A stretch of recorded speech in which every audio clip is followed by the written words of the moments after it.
today I'm giving you the best settings for the Avata 2 for the year 2026. I'm going to show you how to get the best out of this little quad right here. I've been getting amazing footage from this drone, but if you use the settings that are coming out of the box, you're not going to get there really. So if you follow this video step by step very easily, I'm going to help you set this guy up to get the best results out of the Avata 2. Let's get started. So we just powered the drone, the controller, and the goggles, and we're going to get into the goggles and look setting by setting how you should set this thing up. So let's start with the camera settings. Once we are in the drone interface, we're going to bring up that little menu right here. Most of the time I'm going to want to record in manual, so I keep control over my ISO and my shutter speed. The only time that I'm recording in auto is when I'm shooting a real estate fly through and I have to go from inside to outside or from outside to inside, so I want the exposure to be able to adjust to the different areas that I'm flying through. The rest of the time I will always be in manual, so I can really control the ISO and the shutter speed. We're gonna use manual modes, then we're gonna go into ISO, and you want your ISO to be as low as possible so you have as little noise as possible on your footage. So let's get it to 100s. Next, the shutter speed. So for the shutter speed, you want to follow a rule that is everywhere in cinema and in filmmaking, which is called the 180-degree shutter rule. Basically, your shutter speed should always be twice the value of your frame rate. For example, I'm mostly shooting 60 frames per second, so my shutter speed is always 1 out of 120. If I'm shooting at 30 frames per second, my shutter speed will always be 1 out of 60. You'll find this not only on drones, but on any camera that shoots video. You want to go by that rule. And the reason for this is that using that rule will create a very nice motion blur to your shots, which is basically how our eyes see everything. So it will make your shot way more cinematic, and you really want to go by this. Although when you're following that rule, if it's super bright outside, your image can get super overexposed and you're gonna think like, oh my god, this is not pretty, this is not working. But that's why we're using ND filters to be able to correct that overexposure and keep the motion blur. Think of these as tiny little sunglasses for your camera lens, basically. That will preserve the motion blur and make sure that your image is not overexposed. The next setting that I want to talk about is the white balance. This is right now in auto, but most of the time you want to set this to manual. So the warmth of your shot is not changing while you're going through specific environments. You want to lock this in so everything stays very consistent. Basically, if it's a sunny day, you want to be around 5600 kelvins. If it's a cloudy day, I would go between 6000 and 6300 Kelvin. And for any type of sunset, I would be between 56 and 5800 kelvins, especially if you want to bring up that nice golden light in your shot. Next is aspect ratio. So basically, you're going to have the option of going between 16:9 or 4/3. I found this one a little counterintuitive because everybody wants to go 16:9. It feels so much better in the goggles and everything. But if you want to have as much options as possible in post, you really want to go 4:3. The reason for this is that it will give you more vertical data for post-production and stabilization, and if you want to cut anything for social media vertically, you will get more real estate on top and on the bottom. So I would really recommend that you shoot 4:3. Next is video quality. I am mostly shooting at the max quality possible within that format, which will be 4K at 60 frames per second.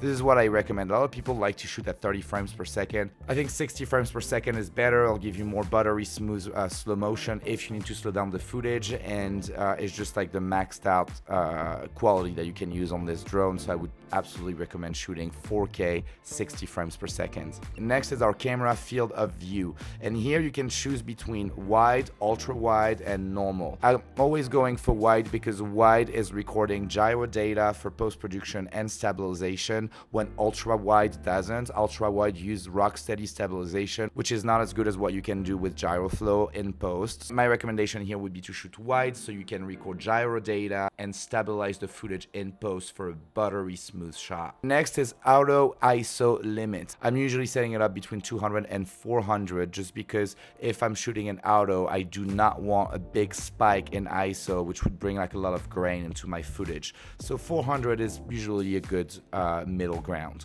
Okay, next is recording stabilization. Basically, you're gonna leave that off because again, we do not want to use Rocksteady. We want to stabilize our footage with GyroFlow, which is a free software in post-production. And if you put the stabilization on, your drone will not record gyro data, so you won't be able to stabilize in post. So make sure to leave that toggled off. Next, we have color, and basically we can choose between normal mode and D-Log M. Normal mode will look brighter when you look inside of the goggles, and D-Log will look like a little bit more faded, but basically always record in D-Log M because that will give you more flexibility and dynamic range in post, so you can color grade your shots better. Alright, next we have color display assist, and this is basically when you shoot in D-Log, you'll want to turn this on, so I'll just add a LUT inside of your goggles so you can actually see your picture with some kind of Rec 709 on top of it, so it looks like it's already kind of color graded instead of having this kind of faded image that D-Log M gives you out of the box. And that's pretty much it for the camera settings. Now let's get into the general settings. Alright, so let's get into settings.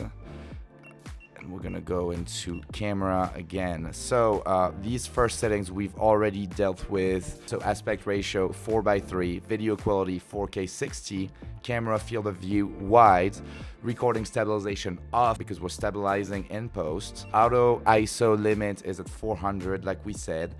Grid lines off. You can choose to have a bunch of grid lines if you want. I technically don't like that, so I'm just not really using that mode. Although I am activating the center point, it will just mark the middle of your screen so you know where the center of your shot is at. I think this is pretty good, so I would leave that on. Then we got storage, SD card or internal storage. I would really recommend you use an SD card, but if you don't have one, you can swap that to internal storage if you forgot your card or anything like that. And now let's get into advanced camera settings. So record with, you want to make sure that you're recording with both. So the drone will record internally with the camera of the drone and also in the goggles. So you also get like a 1080 picture from the goggle view with the whole OSD and everything. This is really helpful, especially if you're making videos. So I would make sure that you are recording with both in here. We're gonna leave camera view recording on, auto record on takeoff. This is a personal one, but personally, I like to leave this on. It happened to me in the past that I thought that I was recording and I'm getting the best shot of my life, but then I realized I just forgot to press record. So now every time my drone takes off, the recording starts automatically, and I quite like that. So this is a personal preference. I'm leaving that thing on. Next is color. We said D-Log M, so this is not changing. Color display assist is on, so we can have a lot when we look through the goggle. For sharpness, I'm basically putting it at -1 because often these drones get you this very sharp image, and I feel that it's more cinematic to have it a little bit less than that. And also you can always add sharpness after in post, but you can never remove it. So I like to be between -1 and -2. Lately I've been using -1, it's been working great, so I would leave it at -1. Next is noise reduction. I'm not really touching this, it's never really bothered me, so this is at 0 for me, and it's always been great. Anti-flicker I leave on auto. So that's pretty much it for the main settings. Now I want to go into control and show you something else. So if your drone is out of the box, you're going to want to go to button customization and go to custom mode right in the bottom and put it on manual mode. This will make that little button, that third button on the left side of the back of the controller with the M on it, trigger the manual mode so you can fly fully manual. This is important if you want to get some very intense dives and normal FPV shots. Next, you're going to want to go to gain and expo. I am not changing personally the roll, pitch or yaw. These are the out of the box settings, and they're working perfectly for me for cinematic FPV shots. Although you're going to want to go to M mode, attitude limit, and disable this. Disabling this mode will allow you to go full manual with the drone and do all of this cliff diving and all of this stuff that you've seen online. So you really want to disable this. This is really important.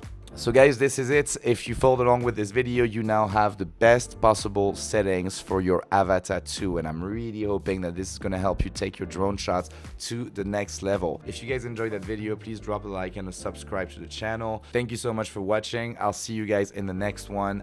Peace.